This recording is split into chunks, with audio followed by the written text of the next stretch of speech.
Vicente Guerrero, presidente de los Estados Unidos mexicanos, 1 de abril de 1829, 17 de diciembre de 1829. Gabinete de Vicente Guerrero. Vicepresidente Anastasio Bustamante, predecesor Guadalupe Victoria, sucesor José María Bocanegra, predecesor José Castro, sucesor Francisco Moctezuma, miembro del Supremo Poder Ejecutivo. 1 de abril de 1823, 10 de octubre de 1824, junto con predecesor Monarquía Constitucional Agustín Iturbide, sucesor República Federal Guadalupe Victoria. Información personal. Nombre de nacimiento Vicente Ramón Guerrero Saldaña. Nacimiento 10 de agosto de 1782. Fecha del bautismo Tiztlán, Nueva España. Fallecimiento 14 de febrero de 1831, a los 48 años, Cuilapan, México. Causa de muerte fusilamiento. Sepultura monumento a la independencia. Nacionalidad mexicana. Religión católico. Familia cónyuge María Guadalupe Hernández. Hijos Dolores Guerrero. Información profesional. Ocupación militar, político y arriero. Años activo 1810 a 1823, como militar 1823 a 1829,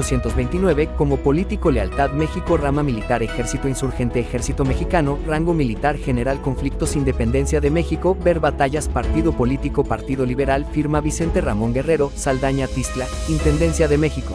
10 de agosto de 1782. Cuilapan, Oaxaca. 14 de febrero de 1831, fue un político y militar mexicano de origen indígena y afrodescendiente que se desempeñó como presidente de México entre el 1 de abril de 1829 y el 17 de diciembre de 1829. Durante la Guerra de Independencia de México fue jefe de la insurgencia en la etapa de resistencia, 1816 a 1821. Tras varios enfrentamientos con el general Agustín de Iturbide entre diciembre de 1820 y enero de 1821, en los que Iturbide no pudo derrotarlo, pactó con él mediante el Abrazo de Acatempan en febrero de 1821. Posteriormente, promulgó el Plan de Iguala, en el que el bando insurgente y la facción realista de Iturbide se unieron para formar el Ejército Trigarante. Finalmente, el 27 de septiembre del mismo año, el Ejército Trigarante entró a la Ciudad de México, consumándose la independencia. Tras la consumación fue miembro suplente del Supremo Poder Ejecutivo, que fungió como gobierno provisional entre abril de 1823 y octubre de 1824, y ministro de Guerra y Marina en un breve periodo en diciembre de 1828 durante la presidencia de Guadalupe Victoria. Salió derrotado en segundo lugar en las elecciones federales de 1828, por lo que le correspondía el cargo de vicepresidente. Sin embargo, debido a las constantes presiones de sus partidarios, que defendían el argumento que el presidente electo Manuel Gómez Pedraza se negaba a concluir la expulsión de los españoles del territorio nacional, el Congreso Constitucional anuló las elecciones nombrándolo ganador. Tuvo un breve gobierno entre abril y diciembre de 1829, teniendo como acontecimientos destacados la abolición definitiva de la esclavitud y la Batalla de Tampico, que significó la derrota final de los intentos de reconquista española. Abandonó inicialmente el cargo de forma temporal para enfrentar el golpe de estado del vicepresidente Anastasio Bustamante. Ante la derrota, su licencia en el cargo se tornó definitiva.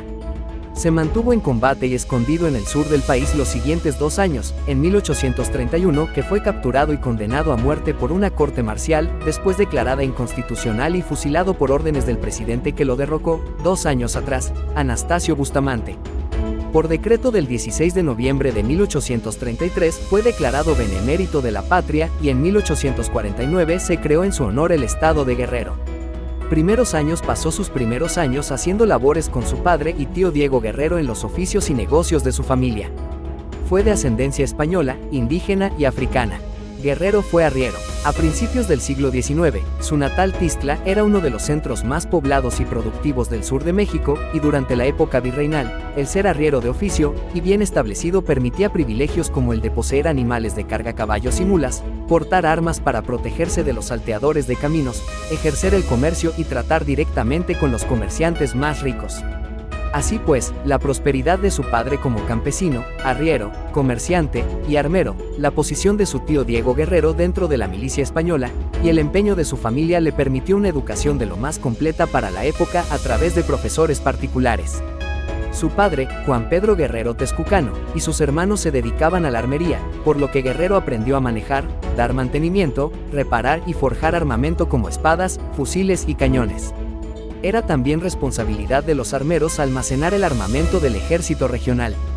Su padre y sus hermanos Diego pertenecían a la milicia española, bajo las órdenes del capitán Antonio Galeana, de Tecpan, y del subteniente Víctor Bravo, de Chilpancingo.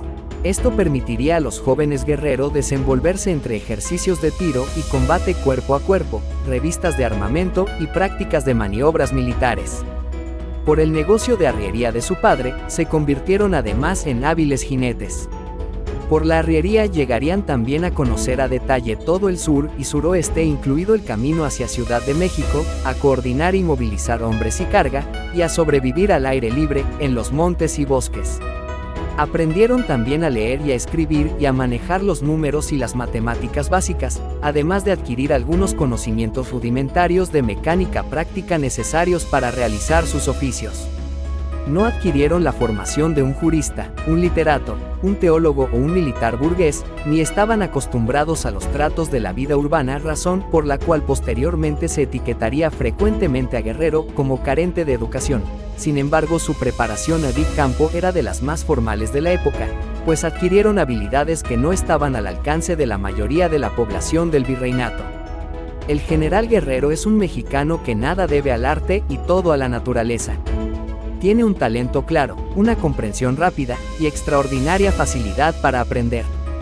No habiendo recibido ningún género de educación educación formal, y habiendo comenzado su carrera en la Revolución, muy pocas lecciones pudo tomar de elocuencia y cultura en los cerros y bosques, entre indígenas y otras castas, a cuya cabeza hacía una guerra obstinada a los españoles. Su genio solo pudo conducirle hasta el punto a que le hemos visto llegar, y su constancia es a la verdad un testimonio irrefragable de que posee virtudes sociales. Se dispensaba la poca urbanidad de su trato familiar y algunos resabios del hombre de los bosques, en obsequio de sus grandes servicios, y más que todo de su humanidad y de su amor constante por la libertad. Lorenzo de Zavala, 1831, descripción de Vicente Guerrero. Las habilidades adquiridas durante su juventud le servirían para combatir a los realistas durante la Guerra de Independencia. Guerrero no solo era hábil con la espada, el sable, la pistola, el fusil y la bayoneta tanto a pie como a caballo, sino también con la lanza, la reata y el machete, armas que en manos de los insurgentes surianos llegarían a ser temidas por los realistas. El conocimiento del territorio suriano también llegaría a ser una ventaja importante en las futuras batallas, al igual que la habilidad de Guerrero para construir fortines provisionales sobre cerros y tierras altas para defender los poblados y posiciones bajo su control. La artillería sería también otra novedad con la que los realistas se toparían en el suroeste. Los insurgentes llegaron a fundir campanas y máquinas de sus haciendas para construir cañones y fusiles, además de utilizar aquellos que tomaban de los realistas.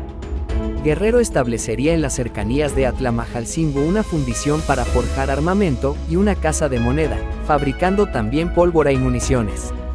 Aunque de familia considerada a menudo humilde, su padre, Juan Pedro Guerrero, era bien conocido y respetado, llegando el gobierno virreinal a indultar a prisioneros insurgentes por intervención suya. Los Guerrero mantenían relaciones comerciales con los agricultores y hacendados importantes del sur, como los mismos Bravos y Galeanas. Contrajo matrimonio con María Guadalupe Hernández, con quien tuvo una hija, María Dolores Guerrero. Fue abuelo del político, intelectual y militar mexicano Vicente Riva Palacio. Independencia de Nueva España. Guerrero inició militando bajo el mando del generalísimo José María Morelos. Primeros años de lucha tras estallar la Guerra de Independencia, fue testigo del arribo de las tropas de José María Morelos e Isidoro Montes de Oca a Tepán, siendo convencido ahí mismo de unirse al movimiento. Comenzó su carrera militar en 1810 bajo las órdenes directas de Hermenegildo Galeana. Debido al carácter aguerrido, arrojo y valor que caracterizaba a ambos, dicha mancuerna sería después conocida por su liderazgo, tras dirigir y participar en furiosas cargas de caballería y feroces embates de infantería. Su incorporación y la de los demás combatientes del sur produjo un cambio en la estrategia militar de los insurgentes, ya que los surianos preferían el ataque frontal al enfrentar a los contingentes realistas y daban preferencia a la formación de cuerpos militares bien organizados. En 1811, ya con el grado de capitán, el Gral. José María Morelos lo comisionó para atacar la población de Taxco, un hombre que se presenta en el teatro de una revolución y en un país cuyos recursos se hallan agotados por la guerra, que se ve rodeado de enemigos tanto interiores como exteriores, que no lleva en su compañía más que 1 o 2 fieles amigos que le siguen en su desgracia, sin más armas que un fusil sin llave y 2 escopetas, que con ellos da principio a la campaña, derrota varias divisiones parcialmente, sufre toda clase de trabajos y privaciones por espacio de 6 años en los bosques y cañadas, siendo objeto de la más tenaz persecución de las mejores tropas y jefes del gobierno, que logra reunir una fuerza de 4.000 soldados en la extensión de más de 200 leguas, que los disciplina, arma y sitúa en los mejores puntos militares, que coadyuva con ellos eficazmente a hacer la independencia mexicana, y que por último ocupa el asiento de la primera magistratura de la nación. Es sin duda uno de aquellos fenómenos en política, y que apenas se hace creíble aún a los mismos que lo presenciamos. Tal fue el general de Vicente Guerrero. Carlos María Bustamante, 1838, descripción de las campañas de Vicente Guerrero durante la Guerra de Independencia. Vicente Guerrero se distinguió en la batalla de Izúcar, el 23 de febrero de 1812, donde como segundo al mando del general Mariano Matamoros, derrotan al general brigadier Ciriaco del Llano. El 23 de julio de 1812 participa en el sitio de Guajuapan, donde su caballería, en combinación con la de Hermenegildo Galeana, derrota al capitán realista Juan Antonio Caldelas, uno de los principales defensores, siendo Guerrero el primero en romper el cerco. La victoria insurgente en Guajuapan hacía fácil la toma de la ciudad de Oaxaca, recomendada por Guerrero y Valerio Trujano. Sin embargo, en lugar de ello, Morelos decide partir hacia Tehuacán. Guerrero continuó bajo las órdenes de Morelos, siendo comisionado para combatir en el sur del estado de Puebla.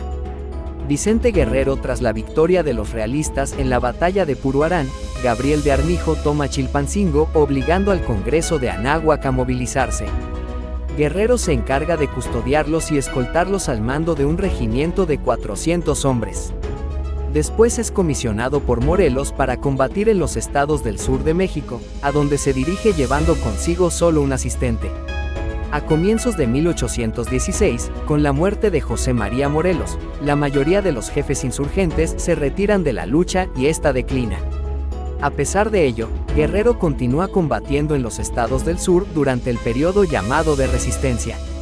Al igual que otros insurgentes surianos, se distinguió por organizar y contar con milicias profesionales, con buenos jinetes y hombres hábiles en el uso de las armas y la artillería. Fue derrotado en la batalla de Cañada de los Naranjos, pero luego venció a Zavala y Reguera en Azoyú, y a Samaniego y a La Madrid en Piaxtla. El 15 de septiembre y el 30 de septiembre de 1818 venció al comandante del sur José Gabriel de Armijo en las batallas de El Tamo y la batalla de Cerro de Barrabás, casi aniquilando a sus contingentes realistas. El 5 de diciembre de 1819 es derrotado en la batalla de Aguasarca, logrando escapar de los realistas. Al igual que otros líderes de la insurgencia en el sur, Guerrero equipó, entrenó y uniformó con acento agudo a sus hombres de la mejor manera posible. El grupo militar más cercano a él, bajo sus órdenes directas, era conocido como el Regimiento de San Fernando, el cual estaba formado inicialmente por 500 soldados. Guerrero recibió licencia de formarlo tras alcanzar el grado de coronel. El regimiento se destacaría por su valor y destreza a lo largo de la lucha armada, convirtiéndose en uno de los regimientos de élite de la insurgencia. Justo después de su formación, lograron derrotar a las fuerzas más numerosas del realista La Madrid, quien los había subestimado. La milicia de Guerrero creció con el tiempo, estando otros regimientos al mando de sus subordinados. La patria es primero. Ya desde 1815, Félix María Calleja se ufanaba de haber extinguido la causa insurgente en Guanajuato, cuna del movimiento, a través del uso de tropas numerosas y fuertes medidas represoras. Estando la lucha insurgente en decadencia o bien agobiada por los realistas en muchos puntos del país, Juan Ruiz de Apodaca llevó a cabo una política de indultos, por lo que muchos de los jefes independentistas comenzaron a rendirse. Vicente Guerrero fue de los pocos que no aceptaron el indulto. Esto fue resaltado en 1831 por Lorenzo de Zavala, quien escribió en su ensayo sobre las revoluciones de México la anécdota de que Pedro Guerrero, padre del caudillo, fue personalmente a ofrecer el perdón del virrey. El jefe insurgente, de acuerdo con Zavala, dijo entonces: «Señores, este es mi padre, ha venido a ofrecerme el perdón de los españoles y un trabajo como general español. Yo siempre lo he respetado, pero la patria es primero». Cabe señalar que los otros historiadores de la insurgencia, como Carlos María de Bustamante o Lucas Alamán, no mencionan ese episodio. Zavala afirmó que fue un comentario personal que le hizo el mismo Vicente Guerrero, pero no hay evidencia documental de que don Pedro hubiera sido enviado para ofrecer el indulto. Durante muchos años, la frase "la patria es primero" se encontraba en numerosas arengas. La frase completa es "el amor a la patria es primero". En España, frente a la invasión francesa, se insistió en el amor que debían tener los patriotas a la Trinidad, compuesta por el rey, la religión y la patria. Esto hizo que el apotegma mencionado fuera referido en varias publicaciones de la época. La ocasión más famosa es de 1813, cuando Simón Bolívar intentó consolar a un padre, cuyos hijos habían sido sacrificados en la Guerra de Independencia. De acuerdo con las memorias de Daniel Florencio O'Leary, el libertador habría improvisado los siguientes versos: "Y tú, padre, que exhalas suspiros al perder el objeto más tierno, interrumpe tu llanto, y recuerda que el amor a la patria es primero". La mayoría de los historiadores del siglo XIX no puso atención a ese apotegma atribuido a Guerrero. No fue hasta el siglo XX cuando la historiografía patriótica lo resaltó. En 1971, el Congreso de la Unión promovió a Vicente Guerrero como verdadero consumador de la independencia, y puso esa frase en letras de oro en el muro de honor. Líder de la insurgencia y victoria sobre jefes realistas Juan José Ruiz de Apodaca, virrey y jefe político superior de la Nueva España entre septiembre de 1816 y julio de 1821. Estandarte del Regimiento de San Fernando, antes enarbolado por José María Morelos. En 1818, Guerrero es nombrado general en jefe de los ejércitos del sur por el remanente del Congreso de Chilpancingo, la Junta de Jaujilla. Esto sería ratificado en 1820 por la Junta Subalterna, otorgándole toda la autoridad y el mando de las milicias insurgentes. Ante la pérdida de confianza de los realistas tras las largas campañas, Vicente Guerrero aprovecha el momento y escribe una carta al coronel Gabriel de Armijo, jefe de las fuerzas realistas del sur, a cargo de combatirlo. En la misiva le invita a que se una a la causa insurgente para alcanzar así la independencia, presentándole una propuesta muy similar al Plan de Iguala. Armijo rechaza rotundamente la oferta.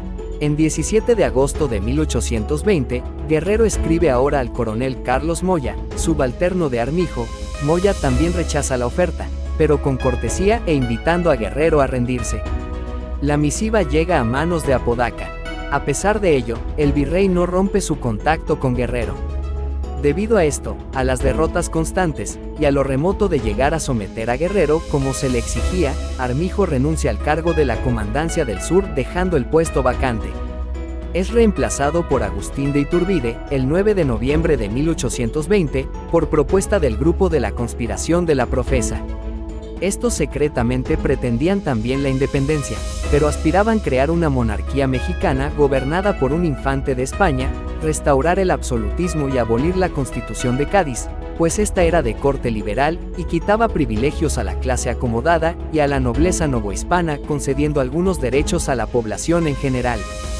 Guerrero continuó manteniendo su foco de insurrección junto a su mano derecha, Pedro Ascencio de Alquiciras, en la zona montañosa del estado que hoy lleva su nombre, Guerrero.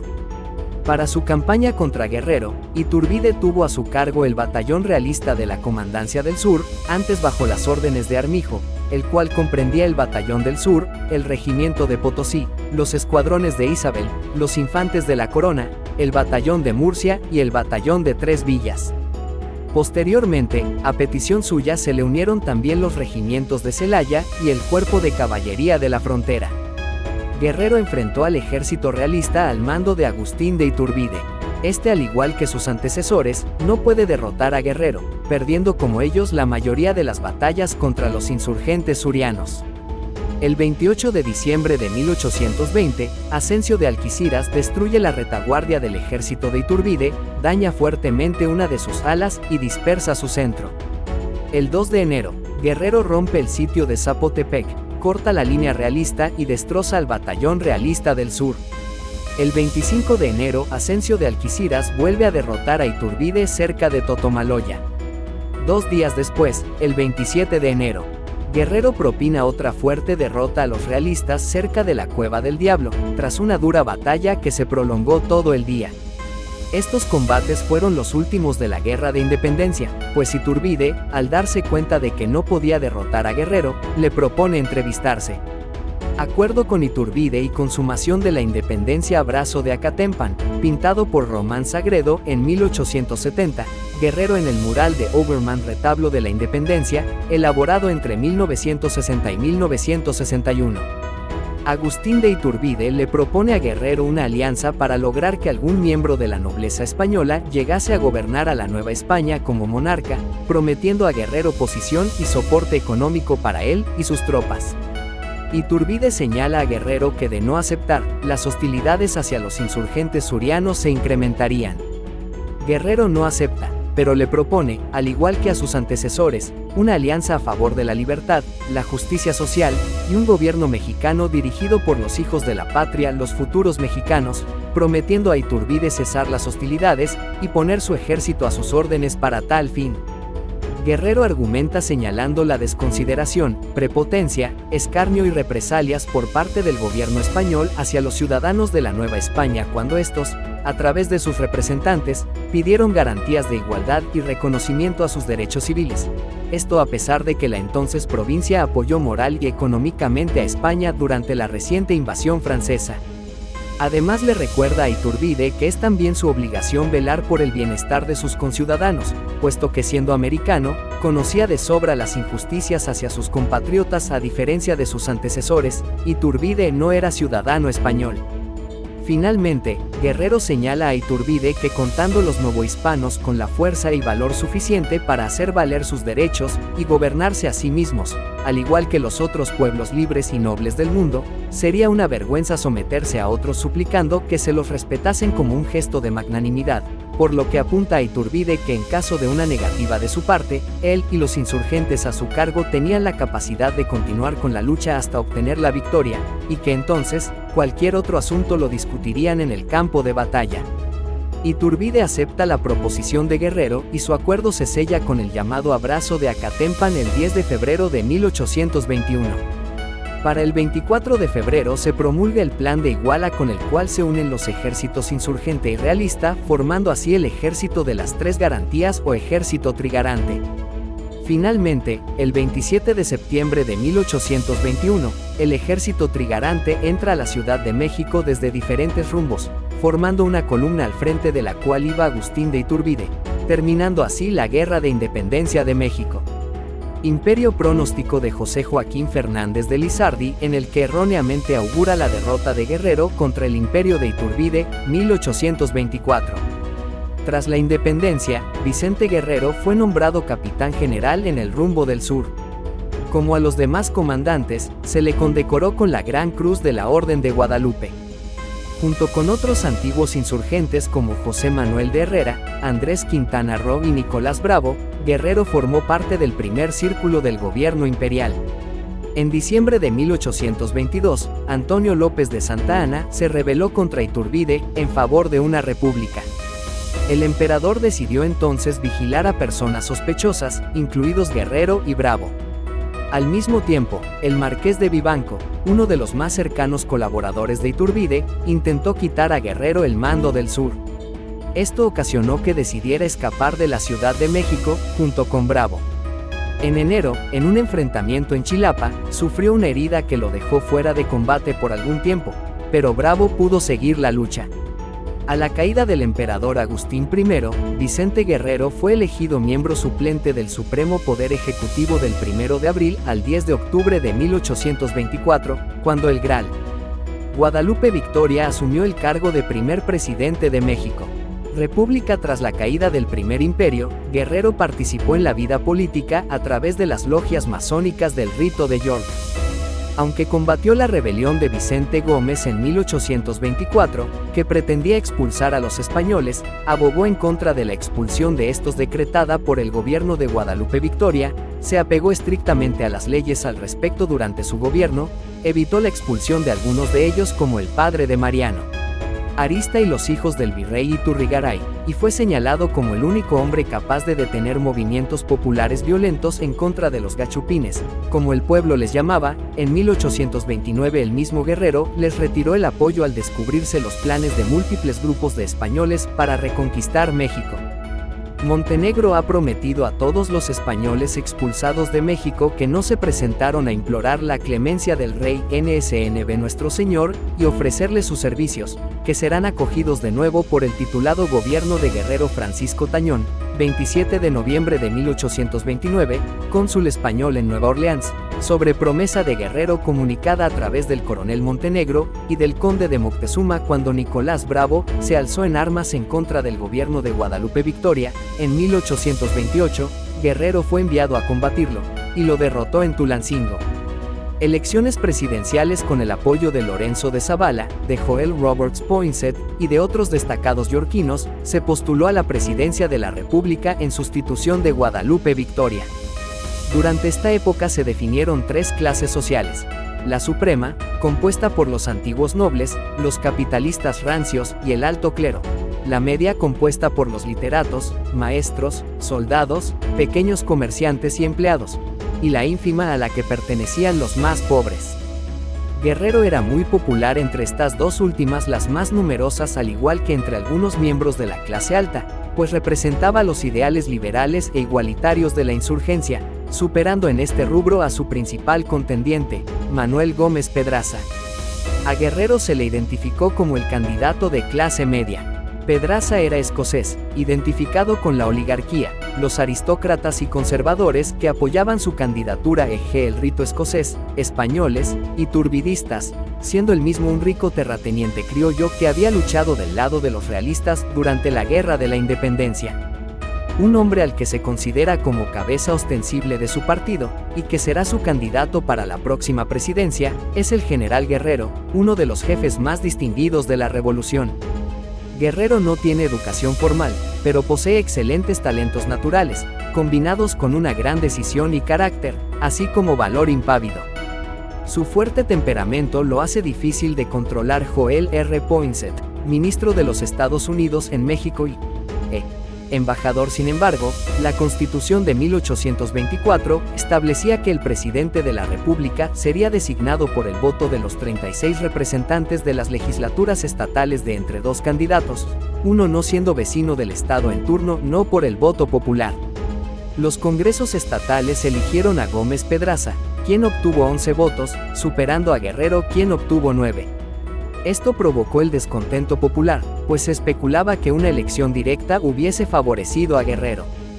Por otra parte, Gómez Pedraza no renunció a su posición como ministro de guerra al ser elegido como candidato; por el contrario, utilizó a los comandantes militares que estaban a su cargo como agentes electorales, y se declaró ganador antes de que terminara el conteo. Como respuesta, los yorquinos radicales promovieron varias protestas en contra de Gómez Pedraza. Antonio López de Santa Anna se rebeló en Perote, mientras que Lorenzo de Zavala encabeza el motín de la Acordada en Ciudad de México, lo que conduciría a la dimisión de Pedraza. Los jefes militares de varios estados protestaron el motín y prepararon sus ejércitos para defender el resultado de la elección. Sin embargo, gran parte de sus soldados se pronunciaron a favor de Guerrero, al igual que la mayoría de su población civil. Debido a ello, el Congreso desconoció a Gómez Pedraza, señalando su elección como intrascendente, contraria a la voluntad popular y peligrosa para la República y la independencia. El Congreso designó presidente a Guerrero, quien tomó posesión el 1 de abril de 1829, comprometiéndose a poner el gobierno bajo la supervisión del pueblo y a respetar la soberanía de los estados. Inicialmente, su gabinete presidencial estuvo conformado por José María Bocanegra como secretario de Relaciones Interiores y Exteriores, Francisco Moctezuma en Guerra y Marina, José Manuel de Herrera en Justicia y Negocios Eclesiásticos, y Lorenzo de Zavala en Hacienda.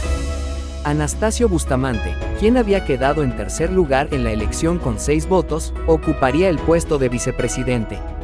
Este también había sido postulado como candidato por los yorquinos, con la aprobación de Guerrero.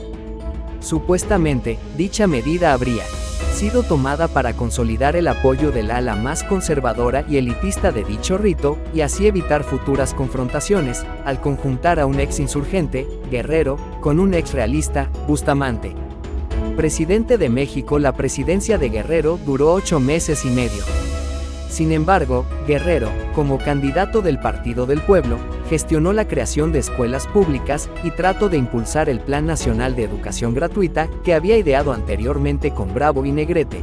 Gestionó una reforma agraria favorable a los campesinos, intentó impulsar el desarrollo de la industria remarcando que era necesario poner en movimiento los recursos naturales del país y generar empleos para que los brazos mexicanos no se debiliten en el seno de la ociosidad. Creó un Centro Nacional de Atención para los Inválidos producto de las guerras, llamó a impulsar el comercio interno y con otros países, así como otros programas de naturaleza liberal. Un Estado libre protege las artes, la industria, las ciencias y comercio, y no premia más que la virtud y el mérito. Si queremos adquirirlo, ocupémonos en cultivar los campos, las ciencias, y cuanto puede facilitar el sustento y entretenimiento al hombre. Hagamos de modo que no siendo gravosos a la nación, antes le aliviemos sus necesidades, ayudándole a reportar sus cargas y consolando a la humanidad afligida. Conseguiremos también que la nación abunde en riquezas y prospere en todos sus giros. Vicente Ramón Guerrero Saldaña, manifiesto a sus compatriotas. Se ha hecho lugar común afirmar que Guerrero, debido a su falta de escuela y preferencias guerrilleras, no se ocupó casi de las cuestiones políticas, jurídicas e ideológicas, pero esto es inexacto e injusto. Sustentaba la tesis no frecuente en militares afortunados de que las causas se consolidan y se ganan, menos en el terreno de las armas que en el de los principios. Defendió cuanto pudo frente a las ambiciones de sus colegas, la autoridad legal y moral de los poderes electos a la que dio cobijo, recursos y protección. Creía y predicaba con el ejemplo en el gobierno civil, no en el militarismo como sistema.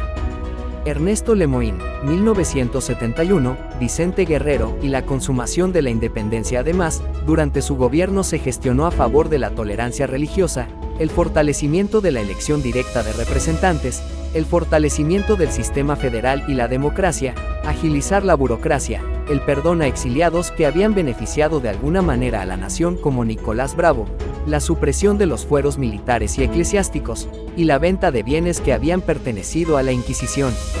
El interés de las localidades es el más adecuado para asegurar el interés de los individuos. El sistema federal me es tan caro como la independencia de la nación. Las autoridades se encuentran en todas las clases del pueblo. Vicente Guerrero Saldaña, presidente de México, 1829. Sin embargo, su gobierno de ideas liberales enfrentaron oposición por parte de los grupos conservadores, en particular del de los autonombrados Hombres de Bien, partido formado por Anastasio Bustamante y Lucas Alamán con miembros del clero, el ejército y la clase acomodada, y cuyo propósito era terminar con el gobierno de Guerrero, y los liberales, a quienes etiquetaban como partido de la masa o de la chusma, para restablecer las viejas formas, sosteniendo la ideología de que solo la clase acomodada y propietaria debía elegir y ser elegida gobernante. Dichos grupos se fortalecieron con el tiempo debido a la tolerancia de Guerrero, lo cual constituyó la mayor crítica a su gobierno, pues muchos yorquinos le urgían a tomar acciones ante la creciente hostilidad de dichos grupos. Por otra parte, algunos yorquinos, como José María Bocanegra, se opusieron a la influencia de Poinsett, quien finalmente fue expulsado del país. Muchos estados de la República no estuvieron de acuerdo con las políticas fiscales que pretendió establecer el secretario de Hacienda Zavala, y pidieron su salida, al considerar que el secretario trascendió de federalista radical a centralista radical. Por otra parte, el gobierno de Guerrero recibió al país en bancarrota, ya que había heredado problemas financieros producidos por la pérdida de capital debida a la quiebra de la casa inglesa, donde el gobierno guardaba sus reservas. Su gobierno heredó también una deuda con los miembros del ejército, y aún así, tuvo que organizar la defensa ante un ataque inminente por parte de España.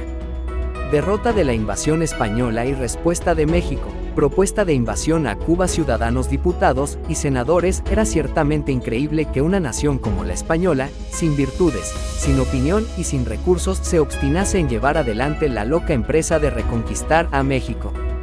Empero la experiencia hoy nos muestra lo contrario, y sabemos que los esclavos de Fernando VII osaron ya profanar el territorio de la República.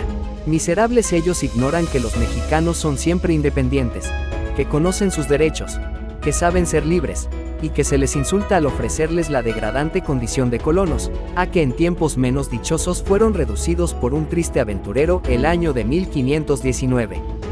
Vicente Guerrero, 4 de agosto de 1829. Ejército mexicano derrota a las fuerzas españolas invasoras el 11 de septiembre de 1829 en Tampico. En septiembre, la Armada Española intentó reconquistar México, al mando del brigadier Isidro Barradas, quien fue derrotado fácilmente en Tampico por las tropas y generales enviados por Guerrero, Antonio López de Santa Anna y Manuel de Mier y Terán. Un intento de invasión anterior al de Barradas había sido ya suprimido por el ejército y marina de Guerrero. Tras la invasión fallida de Barradas, los oficiales españoles y mexicanos firmaron un tratado en el que se concedía indulto a los vencidos y en el que se garantizaba respetar las propiedades de los españoles, a cambio de la promesa de que no habría intentos de invasión posteriores. Sin embargo, lo anterior no hizo desistir a España de su empeño en reconquistar México. Los planes de reconquista no cesaron desde la independencia, y los encuentros militares entre las marinas española y mexicana eran comunes desde entonces. En octubre y noviembre de 1829, noticias de que España enviaba hacia Cuba, todavía provincia española, nuevos contingentes armados para este fin, obligaron a Guerrero a invertir y obtener recursos para mantener una fuerza regular para la defensa del país. Para contrarrestar la amenaza de una invasión española y responder a la invasión de Barradas, algunos liberales deciden pagar con la misma moneda.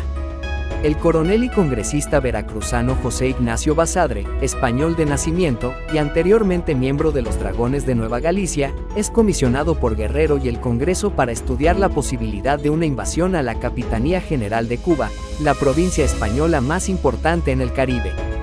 La idea ya había sido planteada con anterioridad por Simón Bolívar, sugiriéndosela a México y Colombia, y también durante el gobierno de Guadalupe Victoria, también como respuesta a los intentos de reconquista. Sin embargo, no fue ejecutada aunque se reunieron tropas para ello. Inicialmente, incluso el conservador Lucas Alamán se pronunció a favor de la invasión, señalando que Cuba sin México está destinada al yugo imperialista, México sin Cuba es un prisionero del Golfo de México. Eventualmente, la invasión a Cuba no fue autorizada por Guerrero, pues se argumentó a favor de la fraternidad entre los peninsulares y los latinoamericanos. Sin embargo, la posibilidad de una contraofensiva militar por parte del gobierno de Guerrero, con el respaldo diplomático de otros países latinoamericanos en caso de ejecutarse, obligó al gobierno español y al gobernador de Cuba a adoptar una actitud defensiva en lugar de ofensiva. Abolición de la esclavitud y derechos humanos, escultura de Vicente Guerrero en el Monumento a la Independencia, Ciudad de México. Escultura de Vicente Guerrero en el Monumento a la Independencia, Ciudad de México. El 15 de septiembre de 1829, siendo aún presidente, Vicente Guerrero expidió el decreto de abolición de la esclavitud, el cual había sido promulgado por Miguel Hidalgo en Guadalajara, el 6 de diciembre de 1810. Mediante este acto protocolario se oficializó la postura de la República Mexicana. Queda abolida la esclavitud en la República, son por consiguiente libres los que hasta hoy se hubieren considerado como esclavos. Cuando las circunstancias del erario lo permitan, se indemnizará a los propietarios de esclavos, en los términos que dispusieran las leyes. Vicente Guerrero, 15 de septiembre de 1829. Monumento a Vicente Guerrero, en la Ciudad de México. La abolición de la esclavitud por parte de Guerrero fue una de las más importantes contribuciones a los derechos humanos durante el siglo XIX, no solo en el continente americano, y por la cercanía de México a los Estados Unidos, sino porque en esto se aventajó también a muchos países europeos. España la esclavitud no se abolió sino hasta 1880, mientras que Argentina la abolió en 1853 y Brasil en 1888. En el Caribe, con la excepción de Haití, la esclavitud fue la base de la economía de plantación, lo mismo que en el sur de Estados Unidos. Los productores de café, tabaco, azúcar y algodón desde el Brasil hasta Chesapeake se beneficiaron del desarrollo industrial europeo, en especial del británico, y su alta demanda de materias primas. Al mismo tiempo, la abolición de la esclavitud en Haití, que había sido el motor de la economía atlántica de esclavos y azúcar, permitió que las plantaciones esclavistas floreciera en otros lugares. En Cuba, la llegada de capitales desde México, ocasionada por la independencia y la expulsión de españoles, dio un fuerte impulso a esa economía esclavista. La abolición de la esclavitud promulgada por Guerrero también fue una llamada de atención a los españoles de Cuba, quienes habían organizado el intento de reconquista. Esta postura oficial fue adversa a los intereses de los numerosos colonos de origen estadounidense que poblaban el estado de Texas, quienes defendían ideológicamente y dependían económicamente del esclavismo. Años más tarde, el decreto fue una de las razones que dieron lugar a la independencia de Texas, aunado al destino manifiesto y la doctrina Monroe que por medio de intrigas promovieron los embajadores plenipotenciarios Joel R. Poinsett y Anthony Butler. Sin embargo, los levantamientos en Texas no ocurrieron sino hasta después de que Santa Anna llegó al poder, ya que el mismo Stephen F. Austin, el llamado padre de Texas, reconoció las virtudes del gobierno de Guerrero. Este gobierno es el más liberal y munificente, generoso, tolerante sobre la tierra con los emigrantes. Después de estar aquí un año, te opondrás a cualquier cambio.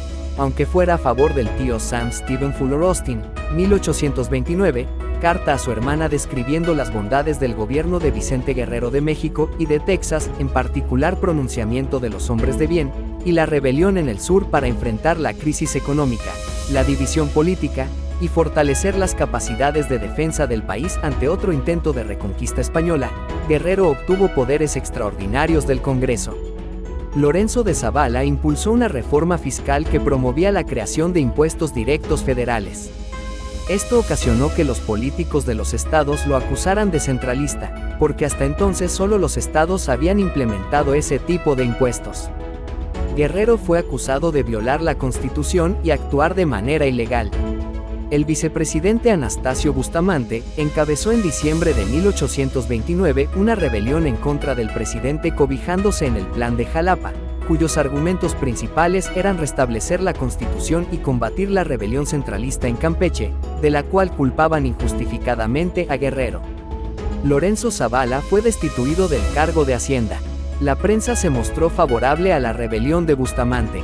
Incluso algunos liberales como José María Luis Mora estaban en contra de Guerrero. El 16 de diciembre de 1829 el presidente salió a combatir a los rebeldes. En la Ciudad de México, un grupo encabezado por José Ignacio Esteva, el gobernador del Distrito Federal, procedería a tomar Palacio Nacional y obligar al presidente interino, José María Bocanegra, a renunciar. Luis Quintanar y Lucas Alamán se pondrían al frente del gobierno junto con Esteva. El Congreso y el Senado declararon a Guerrero incapacitado para gobernar, por lo que el vicepresidente Anastasio Bustamante quedó a cargo del poder ejecutivo. Si al comienzo de su gobierno tuvo apoyo de varios liberales, muy pronto personajes como Mora, Vicente Rocafuerte y Andrés Quintana Roo se pasaron a la oposición. Guerrero se dirigió al sur, donde había combatido durante sus años de lucha independentista. Las tropas federales lo persiguieron. Guerrero propondría tregua varias veces a Bustamante, ofreciendo renunciar a la presidencia si se convocaba a nuevas elecciones, lo cual el vicepresidente rechazaría. Hostigado por las fuerzas bustamantistas, Guerrero se había retirado a Tistla. Su nueva rebelión, llamada entonces la Guerra del Sur, cobraría fuerza en Michoacán, tras instigar Lucas Alamán el derrocamiento militar del gobernador de dicho estado, lo cual provocó levantamientos populares en contra de lo que se reconoció como opresión del gobierno central. Guerrero, junto con Juan N. Álvarez y Gordiano Guzmán, tomaron entonces control de la Tierra Caliente de Michoacán y del hoy estado de Guerrero con el apoyo de los habitantes de la región, una de las pocas que los realistas no habían podido nunca controlar. Los surianos logran derrotar definitivamente a Armijo, quien había sido enviado a sofocar la rebelión popular. Sin embargo, la Guerra del Sur terminaría con el secuestro y asesinato de Guerrero, no capturado en batalla, sino a través de una intriga y traición planeada por Bustamante y sus allegados. Tal ha sido el fruto de un pronunciamiento el de Bustamante que causa miles de desgracias a la patria, entorpece la marcha majestuosa de las instituciones federales, ataca a sus legislaturas, destruyendo varias de ellas, asesina desgraciados en mazmorras horribles, separa de su suelo hombres ilustres, Hace correr la sangre de centenares de víctimas en caldazos públicos, perecen hombres que han dado días de gloria a la nación, y que por último era reservado a los perjuros de la Constitución y las leyes destruir la representación nacional, y arrancar con violencia del santuario a sus dignos representantes, y cuando a los verdaderos federalistas se les trata de este modo acerbo, ¿cuál es la política que se guarda con los que han fijado el centralismo en 2 estados en tan desgraciadas circunstancias? Es mi deber auxiliar a los estados para que recobren su soberanía altamente ofendida, sin dar cumplimiento a las leyes retroactivas que son dictadas en medio del temor y las amenazas de las bayonetas. No aspiro al mando. Solo quiero que las legislaturas sean repuestas y respetadas. Pueblos todos, juzgad vuestra causa y que nada os intimide, siempre me he congratulado de perteneceros. Si dejo mi pacífico hogar y mi cara familia es porque veo correr impunemente la sangre de los mexicanos en Zamora, Valladolid y muchos otros puntos. Al ceñir la espada y ponerme a vuestro lado recuerdo con placer que me habéis dado ejemplo de valor y entusiasmo por la sagrada libertad, y que firmes en vuestros juramentos, defenderéis el gobierno representativo popular federal. De ambos serán las fatigas de la campaña, más de vosotros serán los laureles de la victoria. Vicente Guerrero Saldaña, Acapulco, octubre de 1830, a la soberana, libre e independiente nación mexicana. Últimos años y muerte. Sepulcro vacío de Vicente Guerrero en el Museo Panteón de San Fernando de la Ciudad de México, donde también se encuentran su hija y su yerno. El 15 de enero de 1831, en la playa Tlacopanocha, en Acapulco, Vicente Guerrero recibió la invitación a almorzar con el capitán del bergantín Colombo, Francisco Picaluga, mercenario genovés. Una vez a bordo, él y sus colaboradores fueron aprehendidos sorpresivamente. De inmediato, el barco levaría anclas. La traición ocurrió a cuenta de 50,000 pesos, que había ofrecido el ministro de Guerra José Antonio Facio, por indicaciones del vicepresidente, Gral. Anastasio Bustamante, líder de la sublevación en contra del presidente Guerrero. Sobre la reacción de Guerrero, el historiador Juan de Dios Arias comentaría lo siguiente: no le faltó ánimo ni valor para oponerse a la revolución. Lo que le faltó fue el patriotismo de quienes estaban obligados a ayudarle y sostenerle en un círculo de perjuros y traidores, y que en vano habría querido resistir a una rebelión consumada por las tropas del gobierno, acaudillada por el vicepresidente de la República Juan de Dios Arias. México, a través de los siglos. Guerrero fue transportado al puerto de Santa María de Huatulco. Fue entregado a 4 oficiales que esperaban el arribo de la embarcación en la playa que desde entonces se denomina La Entrega. Entre ellos, se encontraban el capitán José Miguel González, el teniente Fuentes y el alférez Maciel del 4 grados de caballería. El 25 de enero, Guerrero comenzó a ser interrogado por el fiscal José María Llanes, capitán del batallón activo de Jamiltepec. Llanes se enfermó durante el juicio militar, por lo que Joaquín Ramírez y Sesma ordenó a Nicolás Condel continuar el proceso como juez fiscal y al alférez del 11 grados regimiento, Juan Ricoy, como secretario. El defensor fue el subteniente Francisco Cosío. El Consejo de Guerra Ordinario que juzgó a don Vicente Guerrero adolecía de competencia constitucional. El general Guerrero era el presidente de la República Mexicana, y a pesar de las intenciones de los partidarios del Plan de Jalapa para destituirlo, el único tribunal competente para juzgar a don Vicente Guerrero bajo cualquier supuesto, según decreto del 7 de septiembre de 1829, en la Constitución correspondía únicamente a la Corte Suprema de Justicia, y asimismo en dicho decreto se declaraba expresamente que los consejos de guerra no aplicaran la pena de muerte. Guerrero fue condenado a la pena de muerte. Fue fusilado el 14 de febrero de 1831 en Cuilapam, Oaxaca. En 1833, Bustamante y miembros de su gabinete son llevados ante la justicia por el asesinato de Guerrero. Juan N. Álvarez, quien intentó evitar el asesinato de Guerrero, acusa a Bustamante de haberle obligado a tomar las armas en defensa propia y para defender las instituciones. Asimismo, José Antonio Barragán acusa a Bustamante por haber hecho la guerra a muerte a los patriotas que sostenían a las instituciones y los derechos de Guerrero como presidente. Asimismo, 3 legisladores de Oaxaca solicitan el cambio de nombre de Cuilapam a Ciudad Guerrerotitlán, para honrar y reivindicar la memoria del insurgente. Bustamante y sus aliados niegan los cargos, alegando que pagaron a Picaluga para adquirir su barco, y que fue una casualidad que éste decidiera entregarlo en la playa en la que aguardaban las fuerzas que aprehenderían a Guerrero. Por otra parte, los bustamantistas hacen desaparecer los archivos concernientes a las órdenes recibidas por las fuerzas aprensoras y a los tratos con Picaluga. Sin embargo, testigos a bordo del Colombo, de ambos bandos, declararían después que Guerrero fue hecho prisionero en un camarote bajo doble guardia armada, y que varios de sus acompañantes fueron inmovilizados con cuerdas y grilletes. Lucas Alamán, campeón de la ideología conservadora y supremacista español, y uno de los eruditos del país, es llevado a juicio por el Congreso como autor intelectual del asesinato de Guerrero.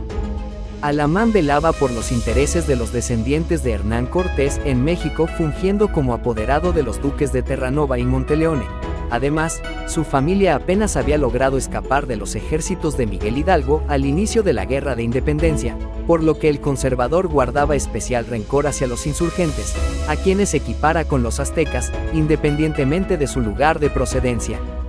De Guerrero, llegó a decir que sus luchas tenían el carácter de las invasiones que hacían los pueblos bárbaros del norte sobre la provincia romana. Alamán fue absuelto por la corte en 1835, previa intervención de Santa Anna, quien le permitió dirigir su propia defensa.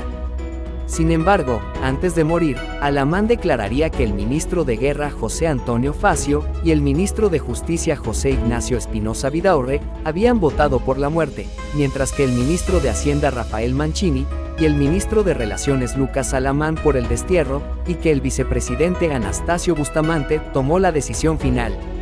Después de derrocar a Guerrero, y también después de su ejecución, se permite la entrada a muchos españoles que habían sido expulsados por conspiración y otros cargos mayores. La muerte de Guerrero fue festejada públicamente por sus enemigos, lo cual provocó gran malestar tanto entre los liberales y partidarios de Guerrero como en la mayoría de la población. Varios congresistas y liberales responsabilizan entonces también a los españoles de la muerte de Guerrero, acusándolos de atentar desde un principio contra el orden democrático y republicano. Bustamante y sus seguidores cercanos serían después expulsados del país. El asesinato de Guerrero se convirtió en un escándalo internacional. Tras proceso, el gobierno de Génova declara a Picaluga bandido de primer orden y le dicta sentencia de muerte.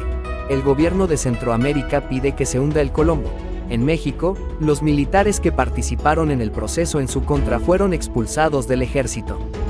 Los restos de Vicente Guerrero reposaron en el Panteón de San Fernando, junto a su hija y yerno hasta 1925, cuando fueron trasladados a la Columna de la Independencia en la Ciudad de México, y ahí descansaron hasta el 30 de mayo del 2010, fecha en que fueron trasladados al Museo Nacional de Historia para su conservación, análisis, autentificación y exhibición durante los festejos del Bicentenario de la Independencia, al final del cual regresaron al monumento ya mencionado. Legado Vicente Guerrero es un héroe nacional, benemérito de la patria, consumador de la independencia y fundador de México. En 1849, se nombró en su honor el estado de Guerrero. Varias escuelas, calles y hospitales llevan su nombre hoy en día. También se encuentra inscrito con letras de oro en el muro de honor del Palacio Legislativo de San Lázaro, junto con su célebre frase, "La patria es primero". Monumento a Vicente Guerrero en Tistla. Patriotismo y Estado nombrado en su honor. La frase "Mi patria es primero" es el lema del estado de Guerrero, nombrado en su honor. Guerrero en los Montes del Sur. Guerrero un día, alzando al cielo la serena frente, animaba al ejército insurgente y al combate otra vez los conducía. Su padre, en tanto, con tenaz porfía, lo estrechaba entre sus brazos tiernamente, y en el delirio de su amor ardiente sollozando a sus plantas le decía: "Ten piedad de mi vida desgraciada. Vengo en nombre del rey, tu dicha quiero. Poderoso te haré, dame tu espada". "Jamás", llorando respondió Guerrero. "Padre, tu voz es, para mí, sagrada, mas la voz de mi patria es lo primero". José Rosas Moreno. Himno a Guerrero. Coro. Patriotas surianos gozosos, cantad un himno a Guerrero caudillo inmortal, que allá en las montañas luchando tenaz a México esclavo, le dio libertad. Estrofa. Y así celebremos el día en que nació el bravo insurgente que patria nos dio. Con fuego arranquemos de dulce laúd cadencias que expresan amor, gratitud. Coro.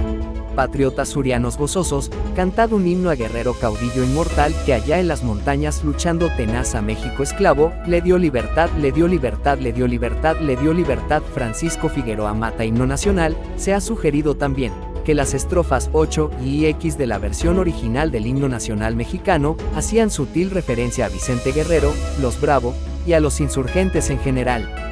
Su autor Francisco González Bocanegra fue sobrino de José María Bocanegra, ministro de Relaciones Interiores y Exteriores durante el gobierno de Guerrero y nombrado presidente interino por este el 18 de diciembre de 1829, tras solicitar licencia para salir a combatir a los sublevados al mando de Bustamante.